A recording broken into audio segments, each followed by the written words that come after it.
Well, hey, you Motor Warriors.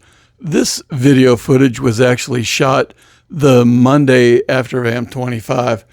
And going through a couple of tunnels here. The first one, if you've been riding with us at VAM, you've been to Walker Valley store, where, Amish store, where they make the great sandwiches and stuff. And you've been to Walker Mountain Amish store, where the fire tower is. And now I'm going to be going through Walker Mountain Tunnel. And then after that, I'll be going through East River Tunnel, I believe is the second one. But we'll get through there, and then in between the two tunnels, I'll tell you why I haven't been able to post in like at least a month. But anyway, this is Big Walker Mountain. Hopefully you can see that. Big Walker Mountain, and it says Big Walker Mountain Tunnel. There's a sign back there that says truck stay to the left. And last night I was coming through here, and it was getting kind of dark. It didn't show up very good on the GoPro, but the sign, big sign, says truck stay to the right. And it's like I was on the left and it said big truck stay to the right. And as soon as we passed that sign that said big truck stay to the right, one of the trucks that was in a row of trucks got over into the left lane and stayed in the left lane all the way through this tunnel. And there was trucks in the right side, and he didn't go any faster. And I'm like, man, if I'd have been a cop, I'd have stopped him. Depending on, what was going on, I wouldn't have given him a ticket for not staying in his lane, but I would have given him a chewing out. It's like, look, you go through here slow, and it backs up traffic.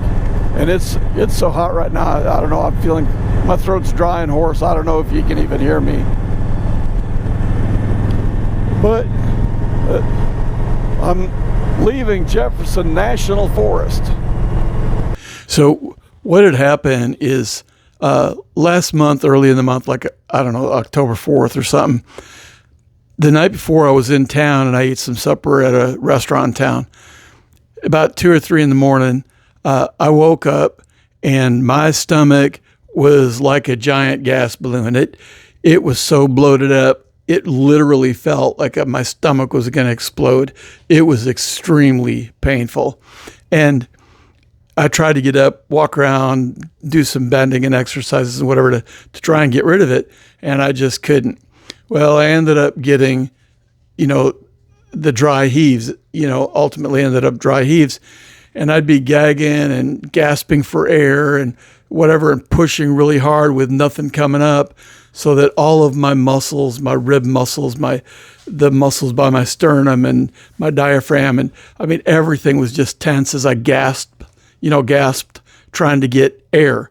For 2 days that went on like that, like 15 minutes at a time, 3 or 4 times a day. Man, it was brutal. And then finally I found something with simethicone in it, which helped relieve the gas. But by then, my muscles were so sore. It was rough. Well, eventually it started to feel like my sternum was really, painful. And I thought it was the muscles, but I just wanted to make sure I wasn't having a heart attack. So I ended up going to the hospital. And when I got there, they ran a bunch of tests and told me that I didn't have a heart attack, but all of that straining and gasping and all that, it made my heart go into atrial fibrillation, which has never happened to me before. I generally have a pretty good heart. And so that happened, and it's like, oh man.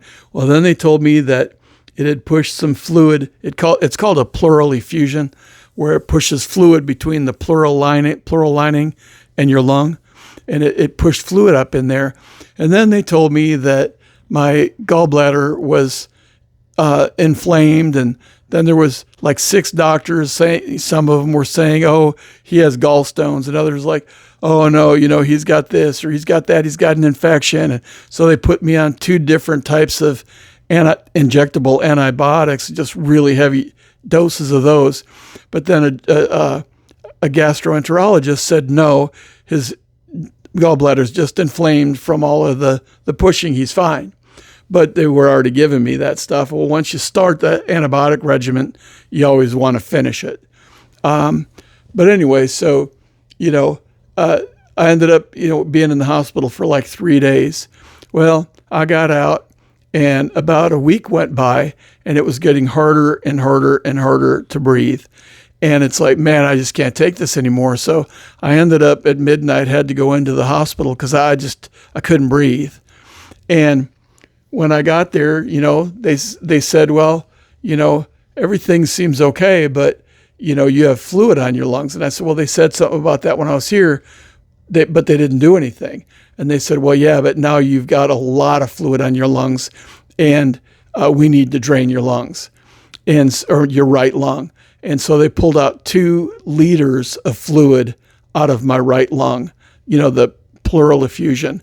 And it's like, man, if you've ever had that happen, oh man, it's brutal. It's hard to breathe. They pull it out and your lung is trying to go back into shape after you get the fluid off. It's like, man, it hurts. It's hard to breathe. You feel like you're going to suffocate. It's pretty bad. But I thought, well, why didn't you do this the first time around? And well, it was probably some med they had you on that wouldn't allow this to happen or whatever. And I'm like, well, they sent me home, and it didn't make me very happy. So I ended up having to go back for 3 more days. And then they finally, released me. But they had me on all these different medications and antibiotics and blood thinners and diuretics and whatever. It's like, man, I had all I could do to walk from the bedroom to the bathroom. I mean, it was rough. So I'm starting to feel better.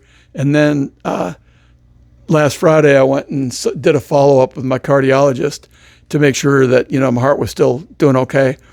And the nurse said that I had a atrial flutter. It's not as bad as the atrial fibrillation, but it's not beating in normal sinus rhythm, the regular heartbeat. And so today I went in there, and they had the cardiologist said that after the fact, he said, we just gave you the most mild shock that you can get, and we only needed to do it once, and your heart went back into rhythm.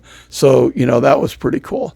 But anyway, they did that, and then left there and went to Whataburger and ate. And so I'm feeling better. My throat's really dry because some of the meds dry me out, and, I wasn't able to drink since yesterday until I got out of there this afternoon. But anyway, people were asking me about it, so that's why I haven't been posting or anything like that. I doubt if I'll be able to catch up on everybody's video, so sorry about that. But anyway, now we're going to be going up here through East River Mountain Tunnel. So that's what's going on. There's 2 tunnels, and why I haven't posted. Y'all asked, I told you. So we're coming up on another tunnel. I forget what this one's called, but trucks are supposed to be in the right. And there's another one in there in the left lane. And it's like they back up traffic when they do that. Now everybody's slowing way down. It's like a lot of these trucks, they either the driver can't read, or they don't care about the laws, or they'll try to like, they think it's their job to slow traffic or whatever. And it's like what they do sometimes is block both lanes thinking they're doing good, and they're actually making it worse.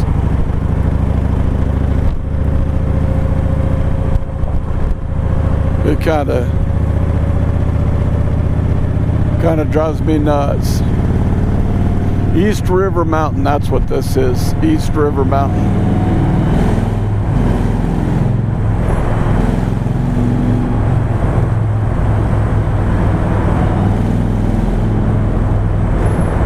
Don't know if you can hear that or not. I'm supposed to be in the right lane because I got to turn when I get up through here.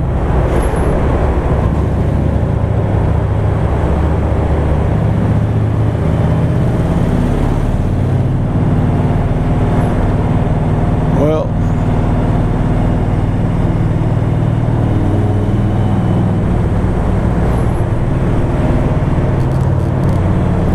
oh, I better put my face shield up. Got my tinted visor down, It's like, no wonder why it's so dark.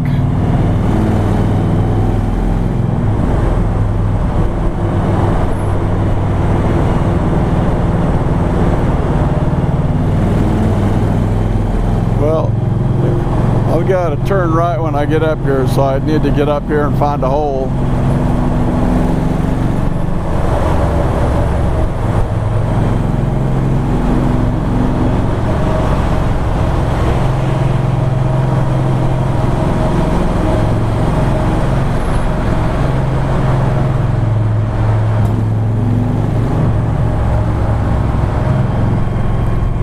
So here's where I gotta go.